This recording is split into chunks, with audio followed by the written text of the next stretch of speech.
Now, if you're watching the news in the last couple of days, you know that there is an increased tensions between India and China, and that is because China has moved its troops along the border into Indian region.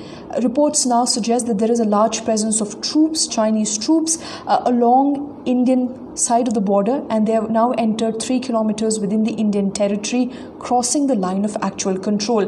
This started, remember, on 5th of May when there was a violent confrontation between India and Chinese troops in Ladakh, in eastern Ladakh to be particular, between 250 army personnel involving both India and China.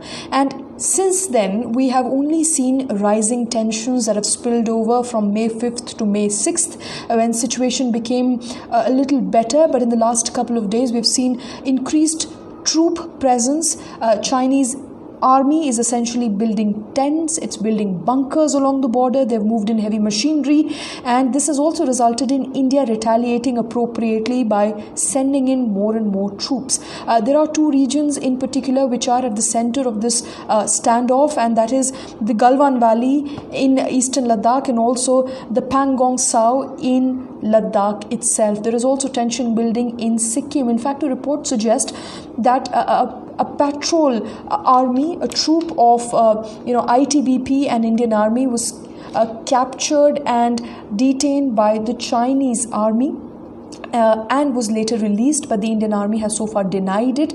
The latest that we know is that Indian troops are literally battling it out along the border, but the Chinese troops have crossed the line of actual control. They're sitting well inside the Indian territory. Reports also suggest that they may be 3 kilometers inside the Indian territory, but they're still within what we call the Chinese claim line, and they haven't crossed the Chinese claim line. But these, of course, are very dangerous signs. These are very dangerous developments that we're picking up from the border region. And a question, and a very important question that comes to our mind after this, is why exactly is this happening, especially at a time when the entire world is fighting the COVID-19 pandemic.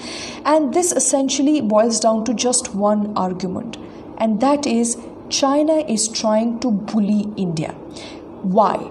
Well, if you go back to the developments that have happened in the last couple of weeks, on April 19th, India changed its FDI policy, its foreign investment policy, wherein bordering countries or neighboring countries, if they want to invest in India, the companies that are in the bordering countries, if they want to invest in India, they have to take the approval of the Indian government. Now, so far, Bangladesh and Pakistan already were supposed to take the approval. So essentially, this tweak was only for China. The Chinese government and the Chinese ministers also, clamped down on these moves, and they came up. They spoke to the media in China, and they said that this goes against the WTO agreements that have been signed by both the countries. So, of course, China was very angry, and it could not stomach this development. Another important development that's happening is that India is now building land patches. We know that India is trying to mirror Luxembourg as far as building these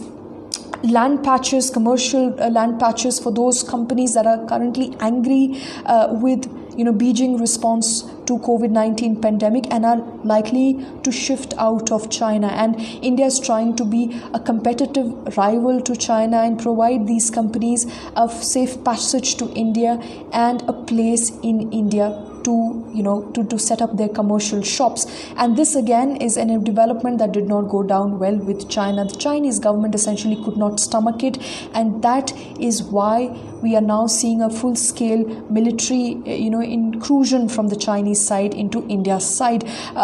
As I mentioned, this is an attempt by the Chinese government to bully India, to basically tell India that we have the military power, we have the military might, and to scare India. But China must remember, this is not 1962, this is 2020, and India is fully prepared, not just in military, as a military power, but also as an economic power, can take a stand for itself and will not subvert its own interest for Chinese interest and will not be easily pushed over by the Chinese government. So China, of course, they're using military tactics, using a power play here to thwart India's attempt to grow economically and to take care of its own interest. And Chinese government getting a befitting reply, not just from the Indian government, but the Chinese army also getting a befitting reply from the Indian army along the border as we speak. Where will this standoff go? We don't know. Remember, Western countries are already building pressure on China, and it remains to be seen whether China will finally fall back, because India is not likely to fall back this time around.